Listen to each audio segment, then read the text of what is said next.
तर 7व्या दिवसाची सुरुवात झाली कुणकेश्वरमध्ये. सकाळी लवकर उठून आम्ही श्री कुणकेश्वराचं दर्शन घेतलं. एकदम मनाला प्रसन्न वाटलं. हे मंदिर समुद्राच्या अगदी काठावर वसलेलं देवस्थान आहे. कुणकेश्वर मंदिराला दक्षिण कोकणाची काशी म्हणूनही ओळखलं जातं. तिथून पुढे निघालो मालवणकडे. पहिला स्टॉप होता सिंधुदुर्ग किल्ला. छत्रपती शिवाजी महाराजांनी 1664 मध्ये बांधलेला हा समुद्री किल्ला मराठी आरमारांचे केंद्र होता. आजही तो समुद्र ताठ उभा राहून इतिहास सांगत आहे. किल्ल्यानंतर आम्ही मालवण बीच आनंद घेतला. खुला समुद्र, स्वच्छ पाणी आणि निवांत वातावरण. त्यानंतर मी पुढे निघालो सर्जेगुड सुवर्णकडा पाहायला. इथून समुद्राकडे पाहिलं की मालवण किती सुंदर आहे हे समजलं.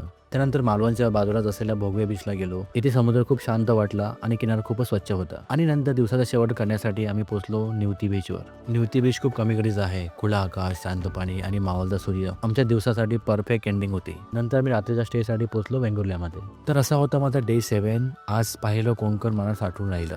आजचा दिवस शांत होता आणि तसाच हवा होता. भेटूया पुढच्या व्हिडिओमध्ये. पुढचे व्हिडिओ बघण्यासाठी माझ्या पेजला फॉलो नक्की करा आणि आपण भेटूया पुढच्या व्हिडिओमध्ये. धन्यवाद.